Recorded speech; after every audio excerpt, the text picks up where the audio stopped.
నమస్కారం అండి. నేను డాక్టర్ మావా శ్రీనివాస్ మాట్లాడుతున్నాను. మనము గుండె, కొలెస్ట్రాల్ ఇట్లాంటి అంశాలే కాకుండా చర్మం సంబంధించినటువంటి అంశాలు మన మిత్రుడు డాక్టర్ సునీత్ గారితో మనం అడిగి తెలుసుకుంటూ ఉన్నాం.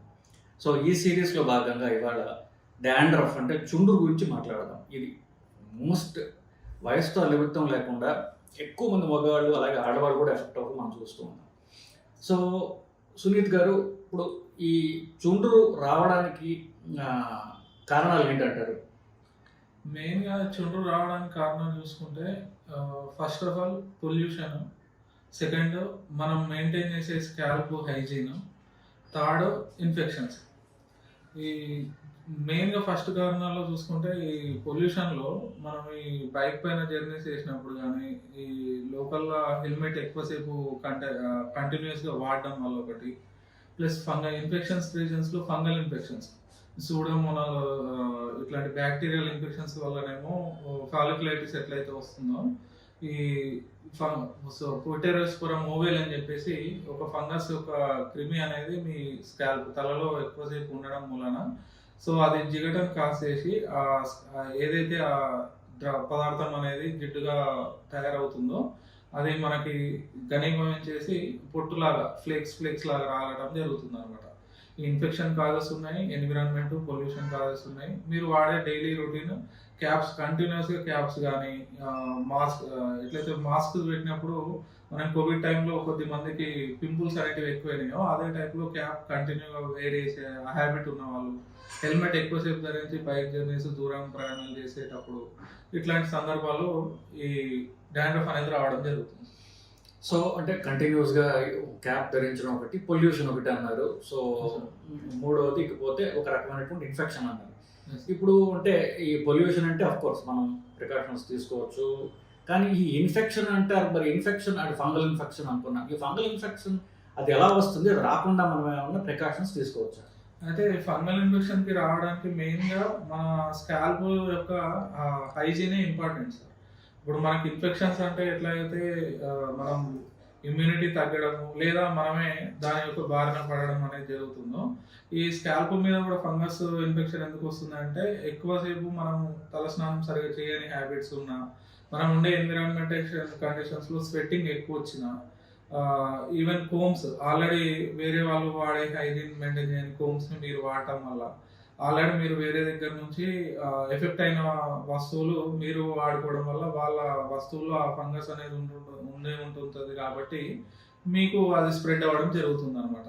ఈ మెయిన్గా అడల్ట్స్ స్టేజ్లో ఏమవుతుందంటే సెబేషియస్ గ్లాండ్స్ అంటే హార్మోనల్ ఫ్లక్చువేషన్ ఎలా అయితే జరుగుతుందో ఆ తలలో, ఛాతి పైన, ఫేస్ పైన పింపుల్స్ లాగా తయారవుతాయి అనమాట. ఈ ఫేస్ మీద, ఛాతి మీద, ట్రంక్ సైడ్ మీకు ఎట్లయితే పింపుల్స్ వచ్చే ఫంగస్ కాసేస్తుందో సేమ్ అదే అలాంటి ఫంగస్ కానీ అంటే అది రావడానికి కారణమైనటువంటి హార్మోన్సే మీకు ఈ తలలో కూడా ఈ జిగట అనేది ఎక్కువ ప్రొడ్యూస్ అయిపోయి ఈ ఫంగల్ ఇన్ఫెక్షన్స్ అనేటివి దారితీస్తున్నాయి అనమాట. సో స్కాల్ప్ని ఎప్పుడైనా మనము డ్రైగా ఉంచుకోవడం అనేది కాన్సెప్ట్. ఎప్పుడైతే మీ స్కిన్ తడి కొద్దిగా జిగటగా మారిపోయి వెట్గా స్వెట్ ఎక్కువసేపు వచ్చి పొల్యూషన్లో తిరగడం వల్ల స్వెట్ ఎక్కువ పడి తలస్నానాలు చేసి సరిగా తుడుచుకోకపోయినా ఈ వెట్నెస్ ఎక్కువసేపు ఉండడం మూలన మీకు ఈ ఫంగల్ ఇన్ఫెక్షన్స్తో వచ్చే డాండ్రఫ్ అనేది పెరుగుతుంటుంది అనమాట. కొద్దిమంది మొక్కులు అని చెప్పేసి మిగతా రకరకాల కారణాల వల్ల జుట్టు బాగా పెంచేసి, ఈ మధ్య ఫ్యాషన్ వల్ల ఈ గడ్డం ఎక్కువ పెంచేసేసి ఈ హెయిర్ అనేది ఎక్కువ ఉండడం వల్ల వెంటిలేషన్ ఉండట్లేదు.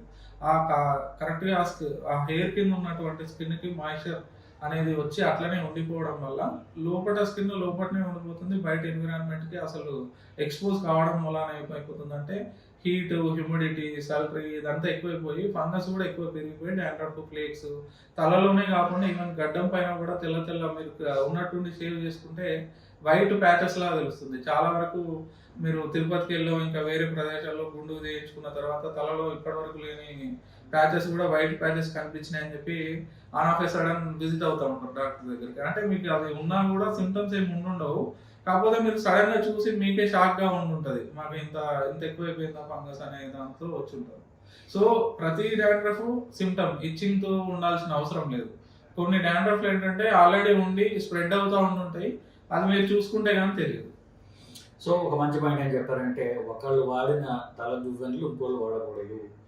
సో దానివల్ల ఒకళ్ళ తల మీద ఉన్నటువంటి ఈ ఫంగస్ అనేటటువంటి క్రిమి ఒకళ్ళ నుంచి ఒకరికి బూజు లాంటిది అనమాట. బ్రెడ్ మీద ఉన్నటువంటి బూజు లాంటిది అది. సో ఇది ఒకళ్ళ నుంచి ఒకరికి పాకే అవకాశం ఉంది. సో సెలవులకు వెళ్ళినప్పుడు వాటికి కొంచెం జాగ్రత్తగా ఉండడం మంచిది. ఇట్లాంటి పాయింట్ అలాగే మనకు చెప్పారు. ఇకపోతే మీరు తల సరిగ్గా క్లీన్గా ఉంచుకోకపోవడం ఈ ఇన్ఫెక్షన్కి ఒక కారణం అని చెప్పారు కాబట్టి జనరల్గా సో వారానికి ఎన్నిసార్లు తల స్నానం చేస్తే మంచిది అంటారు? అయితే దానికి ప్రత్యేకంగా తలస్నానం ఎన్నిసార్లు చేయాలంటూ రూల్ ఏం లేదు sir. Person to person me life style ఎట్లుంటుంది, మీరు బయట ఇండోర్లో వర్క్ చేస్తారా, అవుట్ ఫీల్డ్లో వర్క్ చేస్తారా, మీ స్కిన్ టోన్ ఎలా ఉంది, మీరు వర్క్ చేసే దాంట్లో పొల్యూషన్ ఎలా ఉంది అనే దానిపైన డిపెండ్ అవుతుంది. కొద్దిమందికి సర్వసాధారణంగా డైలీ చేసే అలవాటు ఉంటుంది, కొద్దిమందికి రేర్గా నేను కూడా తెలుసుకున్న కొత్త విషయం, కొద్దిమంది 1 వీక్ ఒకసారి 10 డేస్కి ఒకసారి కూడా తలస్నానం చేస్తుంటారంట. సో అంత ఫ్రీక్వెన్సీ అవసరం లేదు, ఇంత మరీ లాంగ్ గ్యాప్ మెయింటైన్ చేయకుండా కనీసం 2 డేస్కి ఒకసారి తలస్నానం చేస్తే బెటర్. ఎందుకు అని అంటే మనం ఎప్పుడైతే మన లైఫ్ స్టైల్ అనేది మా డే టు డే జర్నీలు చేసే టైంలో డస్ట్లో ఎక్కువ ఉండాల్సి వచ్చినప్పుడు రెగ్యులర్గా చేసినా సరిపోతుంది. ఇప్పుడు ఇంట్లో హౌస్ హోల్డ్ వర్క్ చేసినప్పుడు డస్ట్ గిట్ట దులిపినప్పుడు అప్పుడు డస్ట్ అంతా ఎక్కువ వచ్చి ఉంటుంది, వర్క్ చేసినప్పుడు చెమటలు ఎక్కువ వచ్చి ఉంటాయి. కాబట్టి ఇమీడియట్ నెక్స్ట్ డే చేయడం ఇస్ ద బెస్ట్. మీకు ఎక్కువ ఫిజికల్గా ఎక్కువ యాక్టివిటీ ఇన్వాల్వ్ కాలేదు, నార్మల్గా సెడెంటరీగానే ఉన్నారు, అట్లాంటప్పుడు ఆల్టర్నేట్ డే కానీ 2 డేస్కి ఒకసారి చేసినా సరిపోతుంది. జుట్టు తల మీద ఉన్నటువంటి చర్మం మీద ఉన్నటువంటి ఇన్ఫెక్షన్ అని చెప్పేసి మనకు అర్థమవుతుంది. బేసిక్లీ ఇది మగవాళ్ళలోనే ఎక్కువ చూస్తున్నాము, అది కూడా జుట్టు ఉన్న మగవాళ్ళని చూస్తున్నాం. జుట్టు ఊడిపోయిన తర్వాత బట్టలు మళ్ళీ ఉన్నట్టుగా అట్లీస్ట్ కనిపించడం లేదు. సో ఇది మగవాళ్ళలో అది కూడా తల మీద వచ్చే ఎందుకు ఎక్కువగా వస్తుంది అంటారు? అయితే ఈ అబ్బాయిలు కానీ అమ్మాయిలు కానీ జుట్టు మీరు అన్నట్టుగా ఎవరికైతే నేను ఇంతకు ముందు కూడా మెన్షన్ చేసినట్టుగా ఎవరికైతే హెయిర్ ఎక్కువ డెన్సిటీ ఉండి సరిగా దాన్ని ప్రాపర్గా కోమ్ చేయకపోయినా, సరిగా దాన్ని మెయింటైన్ చేయకుండా ఈ హెయిర్ డైస్ వేసే ప్రాసెస్లో కానీ ఆయిల్స్ సరిగా పెట్టి తలస్నానం చేసే అలవాటు లేకపోవడం వల్ల సో అదొక ఫ్యాషన్గా ఎక్కువ హెయిర్ ఉంటే లుక్ బాగుంటుంది కనుక పెంచుకుంటూ వెళ్ళిపోయేసరికి ఏమైపోతుందంటే స్వెట్ కానీ హ్యూమిడిటీ కానీ లోపలికి డస్ట్ వెళ్ళినప్పుడు ప్రతిసారి మనం డీప్గా మనం క్లీన్ చేయలేకపోతాం. ఒక్కోసారి ఎంత తలస్నానం చేస్తాం. ఇట్లాంటి సందర్భాల వల్ల ఫంగస్ అనేది ఎక్కువ అయిపోయి ఆ ఫ్లేక్స్, ఆ డెడ్ స్కిన్స్ అనేటివి ఫ్లేక్స్ రూపంలో రాలిపోతూ ఉంటాయి అన్నమాట. సో ఇది మెయిన్గా అడల్ట్హుడ్లో ఎక్కువ చూస్తాం సార్, మేల్స్ కైనా ఫీమేల్స్ కైనా. ఎందుకు అని అంటే ఈ అడల్ట్ ఏజ్లో అంటే టీనేజ్ నుంచి 25-26 ఇయర్స్ వరకు హార్మోనల్ ఇంబ్యాలెన్స్ అవ్వనియండి, దీనివల్ల ఏమైపోతుందంటే సెబేషియస్ గ్లాండ్స్ అంటే మీ చెమట గ్రంథులతో పాటు జిడ్డును ప్రొడ్యూస్ చేసే గ్రంథులు ఏవైతే ఉంటాయో అవి తలలో, ముఖం పైన, ఛాతి పైన, వీపులు భాగంలో ఎక్కువ ఉంటాయి. సో ఇట్లాంటి వాళ్ళలో ఏమైపోతుందంటే ఈ ఎక్కువసేపు హైజీన్ మెయింటైన్ చేయకుండా, సరిగా హెయిర్ని పట్టించుకోకుండా, సరి కేర్ తీసుకోకపోతే పోయేసరికి హాస్టల్లో ఎక్కువసేపు మనం బ్లాంకెట్స్ కానీ బెడ్షీట్స్ కానీ ఇంట్లో ఉంటాం కాబట్టి పేరెంట్స్ చూసుకుంటారు, హాస్టల్లో మనం మెయింటైన్ చేయలేరు పిల్లలు. దాంతోపాటు టీనేజ్లో ఉంటారు కాబట్టి హార్మోనల్ ఇంబ్యాలెన్స్, ఇవన్నీ యాడెడ్ ఎఫెక్ట్స్ అయిపోయి ఈ టీనేజ్ గ్రూప్లో ఈ ఇంటర్మీడియట్ వరకు 10th నుంచి ఇంటర్మీడియట్ డిగ్రీ స్టార్టింగ్ వరకు పిల్లల్లో ఈ మధ్య డాండ్రఫ్ అనేది ఎక్కువ చూస్తున్నాం. సో ఈ డాండ్రఫ్ మగవాళ్ళలో ఎక్కువ ఉంటుంది. జుట్టు డెన్సిటీ అంటే ఎక్కువ జుట్టు ఎవరికి ఉంటుందో అది మగైనా ఆడైనా ఇద్దరికైనా సో ఉండొచ్చు అని చెప్తున్నారు. సో నెక్స్ట్ ఈ డాండ్రఫ్ వల్ల ప్రధానమైన ప్రాబ్లం ఏంటంటే దురద. సో బాగా దురదగా ఉంటుంది, దురద అది గోకిన కొద్దికే తెలుగు బయటకు వస్తూ ఉంటుంది. సో ఇది ఒక గోకితే ఏమన్నా ఎక్కువ అవుతుంది అని చెప్పేసి కొంతమందిలో ఒక నమ్మకం ఉంది. సో గోకే కొద్ది కనిపిస్తుంది, బట్ గోకే కొద్దికి ఆ ఫ్లేక్ ఫార్మేషన్ ఎక్కువ అయ్యే అవకాశం ఉందంటారు. అయితే సార్ ఈ ఇచ్చి చేసి స్క్రాచ్ చేస్తే డాండ్రఫ్ పెరుగుతుంది అనే అపోహ అది తప్పే అనే చెప్పుకోవాలి సార్. అయితే అన్ని డాండ్రఫ్లు ఫంగస్ వల్ల మీరు మెయింటైన్ చేసే లైఫ్ స్టైల్ ఎన్విరాన్మెంట్ వల్ల వచ్చిన డాండ్రఫ్లు కావు. కొన్ని డాండ్రఫ్లు ఏంటి అంటే ఈ సోరియాసిస్ అనే డిసీజెస్, సెబోసోరియాసిస్ అనే డిసీజెస్, సెబోరిక్ డెర్మటైటిస్ అనే డిసీజెస్, అటోపిక్ డెర్మటైటిస్ అనే చాలా వెరైటీస్ ఆఫ్ ఎగ్జిమా కండిషన్స్లో తలలో చుండ్రులాగా రావడం జరుగుతుంది. మీరు తల దువ్వుకునేటప్పుడు, దులిపినప్పుడు, మీ చేతితో స్క్రాచ్ చేసినప్పుడు వచ్చేటువంటి వైట్ పొట్టు ప్రతిదీ కూడా డాండ్రఫ్ అని చెప్పలేము. ఫంగస్ వల్ల వచ్చినటువంటి ఇప్పటి వరకు మనం ఏవైతే కండిషన్స్ మాట్లాడుకున్నామో వీటిలో వచ్చేదే యాక్చువల్ డాండ్రఫ్ అనేది. ఈ మిగతా డాండ్రఫ్లన్నీ స్కిన్ డిసీజెస్, అవన్నీ డిసీజెస్. ప్రతి డాండ్రఫ్ కూడా డిసీజ్ కాదు. ఇప్పటి వరకు మనం ఏవైతే కండిషన్స్ డిస్కస్ చేసినామో ఆల్ దీస్ ఆర్ ఫినామినాన్స్. అంటే మీరు మెయింటైన్ చేసే హ్యాబిట్లో లోపం వల్ల వచ్చినాయి కాబట్టి అదొక కారణం. అది ఇప్పటివరకు మిగతా డిసీజెస్లో వచ్చేటువంటి ఆ పొట్టు అనేది మీ స్కిన్లో మీ బ్లడ్ వల్లనో లేకపోతే మిగతా ఇన్ఫ్లమేటరీ కండిషన్స్, మిగతా ఇన్ఫెక్షన్ కండిషన్స్ వల్ల మీ స్కిన్ అలా తయారవుతుంది, మందంగా తయారైపోయి పుట్టు అనేది రాలుతుంది. సో ఈ డిసీజెస్లో ఉండే డాండ్రఫ్ అనేది మాత్రమే మీరు గట్టిగా గోకినప్పుడు ఆ పెచ్చు అనేది అతుక్కొని ఉంటుంది స్కిన్ కాబట్టి ఊడిపోయే క్రమంలో బ్లీడింగ్ అంటే రసిలా కారటము, ఎండిపోయి జిగటలాగా అవుతుంటుంది కాబట్టి ఇన్ఫెక్షన్ ఇంకా పక్కకు స్ప్రెడ్ అయ్యే అవకాశాలు ఇన్ఫెక్షన్ కండిషన్స్లో వచ్చే డాండ్రఫ్లో పెరుగుతుంది. ఇప్పటివరకు మనం ఏవైతే ఫినామినా అంటే నార్మల్ ఫిజియలాజికల్గా వచ్చే డాండ్రఫ్లో ఏంటి అంటే మీరు గోకినంత మాత్రాన అదేం పెరగదు. సో ఓకే, సో అది గోకినంత మాత్రాన అది ఉన్నది పెరుగుతుంది, స్కిన్ మీద ఉండేది బయటికి రావచ్చు కాక, కానీ అది గోకినంత మాత్రాన కండిషన్ వర్స్ అవుతుంది, ఇంకా ఎక్కువ డాండ్రఫ్ వస్తుంది అనేది అపోహ అని చెప్తున్నారు బాగా. ఇప్పుడు సరే డాండ్రఫ్ ఉంది, సో దానికి ట్రీట్మెంట్కి రకరకాల షాంపూలు వస్తాయి, పాతకాలం పద్ధతులు కొన్ని ఉన్నాయి. సో అంతకుముందు శీకాకాలం కుంకుడుకాయలు వాడేదానికి రకరకాల ఆయుర్వేదిక్ షాంపూలు, కొత్త షాంపూస్, ఇట్లా రకరకాలు ఉన్నాయి. సో వీటిల్లో కరెక్ట్గా మనకి డాండ్రఫ్ తగ్గడానికి పనిచేసేటటువంటి షాంపూలు ఎలా సెలెక్ట్ చేసుకోవాలంటారు? అయితే మా సెలక్షన్ ప్రాసెస్కి వచ్చేసరికి సార్, మీకు నార్మల్గా ఏ షాంపూతో అయితే మీ రొటీన్ హ్యాబిట్లో చేస్తే స్కిన్ కొంచెం కామ్గా సూదింగ్గా అనిపిస్తుందో ఆ షాంపూసే వాడుకుంటూ ఉండడం బెటర్. అయితే ఫస్ట్ ఆఫ్ ఆల్ మీకు ఈ డాండ్రఫ్ అనేది రికరెంట్ అంటే తరచూ వస్తుంది, సంవత్సరంలో ప్రతి సీజన్ ఇది రిపీట్ అవుతుంది. ఇట్లాంటి ఉన్నప్పుడు ఏంటంటే మీరు కన్సల్ట్ అయ్యే డెర్మటాలజిస్ట్ని మీకు యాక్చువల్గా డిసీజ్ ఉందా లేకపోతే నార్మల్ ఫినామినాల్లో వచ్చిన డాండ్రఫ్ రూల్ అవుట్ చేసుకొని మీకు ఏ రకమైన షాంపూ అంటే డిసీజెస్లో వాడే షాంపూస్ అలాగా ఉంటాయి, ఈ నార్మల్ ఫిజియలాజికల్గా వచ్చే డాండ్రఫ్ వల్ల వాడే యాంటీ ఫంగల్ షాంపూస్ సపరేట్గా ఉంటాయి. సర్వసాధారణంగా 80% ఆఫ్ ద పీపుల్కి వెల్ నోన్ షాంపూస్ కీటకనజోల్ షాంపూస్, ఇవి only dandruff classical dandruff fungus వల్ల వచ్చిన వాటికి మాత్రమే పనిచేస్తుంది. ప్రతి డిసీజ్లో వచ్చినటువంటి పొట్టు కాసేసే కండిషన్స్కి ఈ కీటకనజోలు, జింక్ పైరథిన్, మీరు వెల్ నోన్గా వినేటువంటి ఇంగ్రీడియంట్స్ ఉన్న షాంపూస్ కొన్నిట్లో పనిచేయవు. అట్లాంటి వాటికి మైల్డ్గా స్టిరాయిడ్స్ కానీ యాంటీబయాటిక్తో పాటు కలిపి ఉన్నటువంటి షాంపూస్ కూడా వాడాల్సి వస్తుంది. So better to visit one any surrounding dermatologist, rule out if you are having any diseases causing dandruff or normal phenomena causing dandruff తెలుసుకొని ఏది వాడితే బెటరు, మెయింటెనెన్స్కి ఏది వాడాలి అన్నీ సడన్గా ఇప్పుడు తగ్గేంత వరకే వాడి ఆపేయడం అలవాటు మనకి. అలా కాకుండా తగ్గిన తర్వాత కూడా మీ స్కాల్ప్ మళ్ళీ అట్లాంటి దానికి లోన్ కాకుండా ఉండాలంటే ఎటువంటి రొటీన్ షాంపూ వాడాలో తెలుసుకుని సజెషన్ తీసుకొని వాడితే కనుక మీకు ఇంకా రిపీట్ కాదు అని నా సలహా.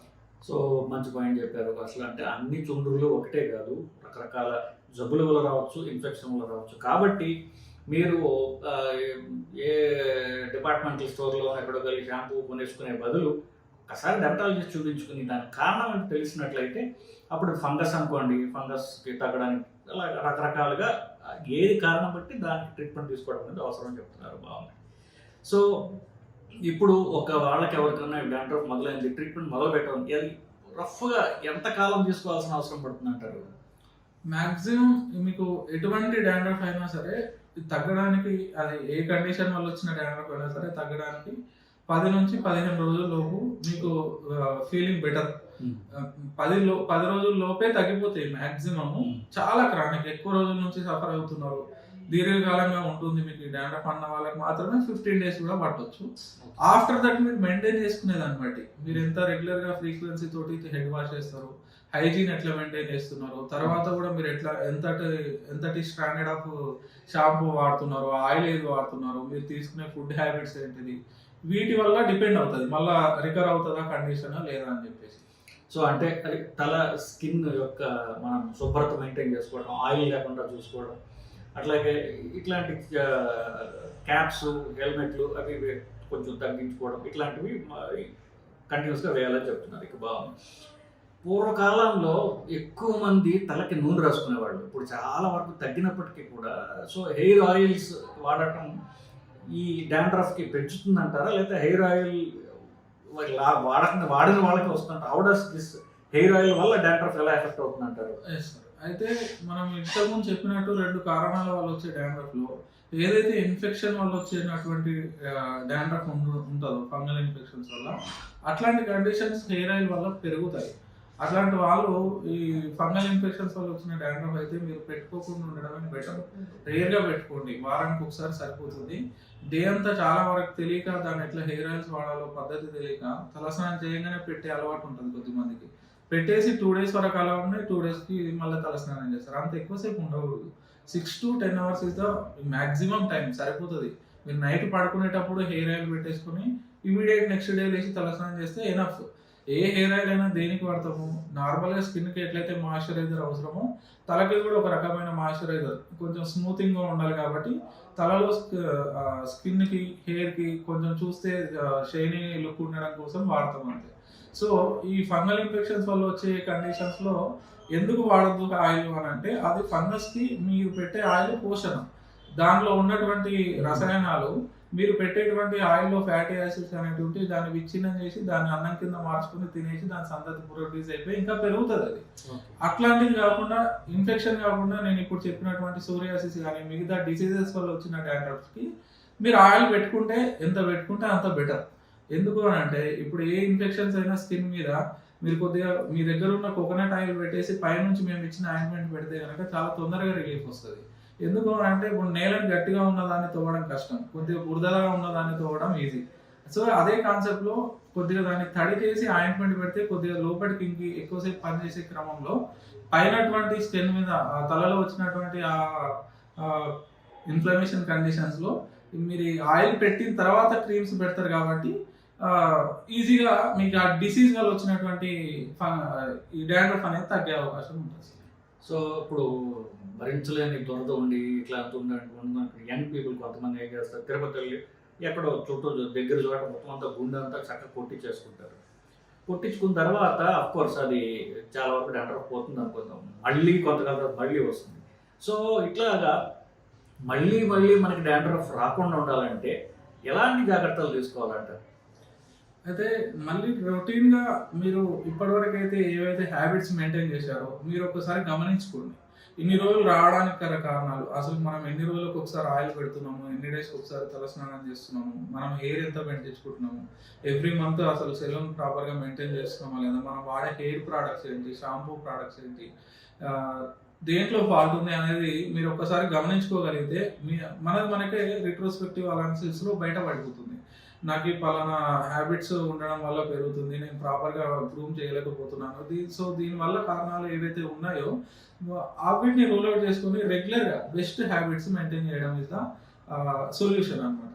మీరు రెగ్యులర్గా కంపల్సరీ 2 డేస్కి ఒకసారి తలస్నానం చేస్తూ, మంత్లో కనీసం ఒకసారి గ్రూమింగ్ చేసుకుంటూ, ఎక్కువ హెయిర్ విపరీతంగా పెంచుకోకుండా, వేరే వాళ్ళు వాడిన ప్రోడక్ట్స్, వేరే వాళ్ళు వాడిన థింగ్స్ వాడకుండా మీకంటూ సపరేట్ హెయిర్ కిట్ మెయింటైన్ చేసి, కోమ్ని రెగ్యులర్గా ప్రాపర్గా శానిటైజ్ చేసి వాడుకోవడం, తలస్నానం చేశాక ప్రాపర్గా పూర్తిగా డ్రై అయిన తర్వాతనే దాన్ని కోమ్ చేసుకోవడం, ఇట్లాంటి హ్యాబిట్స్ మీరు ఎన్ని రోజులు అయితే మెయింటైన్ చేస్తారో మీ అన్ని రోజుల వరకు మీకు మళ్ళీ రిపీట్ కాకుండా ఉంటుంది. ప్లస్ ఈ ఫంగల్ ఇన్ఫెక్షన్స్ రాకుండా ఉండాలి అంటే పొల్యూషన్కి వెళ్ళేటప్పుడు కొద్దిసేపు మాస్క్ పెట్టినట్టుగా తలకి కర్చీఫ్లు కానీ క్యాప్స్ మెయింటైన్ చేసి అవసరమయ్యాక ఆ క్యాప్స్ని హైజీన్గా ప్రాపర్గా ఉతుక్కున్న తర్వాత మళ్ళీ రీయూజ్ చేయడం. ఈ లోపల హెల్మెట్స్ అనేటివి, హెల్మెట్ అయితే లోపల మనం వాడిచ్చిన దాని కుషన్ మనం మార్చలేం కాబట్టి బెటర్ మీరు ఒక కర్చీఫ్ని వేర్ చేసి దానిపై నుంచి హెల్మెట్ పెట్టుకుంటే బెటర్ అని అసలు. కర్చీఫ్ని అయితే ఉతుక్కొని మళ్ళీ వాడవచ్చు, ప్రతిసారి హెల్మెట్ని మనం వాష్ చేయలేము. సో తెలియక చాలా మంది అదే హెల్మెట్ని ఉండి ఆల్రెడీ మీకు ఉన్న ఇన్ఫెక్షన్ ఆ హెల్మెట్ కుషన్కి అంటుతుంది, మళ్ళీ ప్రాపర్గా ట్రీట్మెంట్ తీసుకొని దాన్నే వాడుకుంటూ ఉండడం, తగ్గుతుంది పెరుగుతుంది అనుకుంటూ వస్తారు. సో ఇట్లాంటి సలహాల వల్ల మీరు కొద్దిగా మెరుగ్గా ఉండగలుగుతారు ఫ్యూచర్లో. సో అదండి మనం చుండ్రు అనేది ఎందుకు వస్తుంది, దాని రకాలు ఏమిటి, ట్రీట్మెంట్లు ఏమిటి, ఎట్లాంటి జాగ్రత్తలు తీసుకోవాలి అన్న అంశాలని మనం అన్నిటిని డిస్కస్ చేసాం బేసికలీ. సో ఈ టాక్ అంతా కూడా ఒక్క మాటలో చెప్పాలంటే పరిశుభ్రత. తలని జాగ్రత్తగా ఈ జుట్టు ఏదైతే ఉందో ఆ జుట్టు వల్ల వచ్చినటువంటి జుట్టు కింద ఉన్నటువంటి అది పట్టేసేటటువంటి మట్టి, ఆయిల్ ఇదంతా కూడా చక్కగా శుభ్రంగా ఉంచుకుంటే డాండ్రఫ్ మళ్ళీ మళ్ళీ రాకుండా ఉంటుంది, వచ్చినా కూడా వెంటనే వదిలించుకోవచ్చు. సో ఇది మనం సునీత్ గారి దగ్గర నుంచి తెలుసుకున్నటువంటి ఇవాళ అంశం అండి. సో మీకు దీని మీద ఇంకా క్వశ్చన్లు తప్పకుండా ఉంటాయి. సో మీరు కింద కామెంట్స్ రూపంలో తెలియజేస్తే వాటన్నింటిని క్రోడీకరించి మళ్ళీ ఇంకొక క్వశ్చన్ ఆన్సర్ చేసే ప్రయత్నం చేస్తానండి. నమస్కారం. Thank you.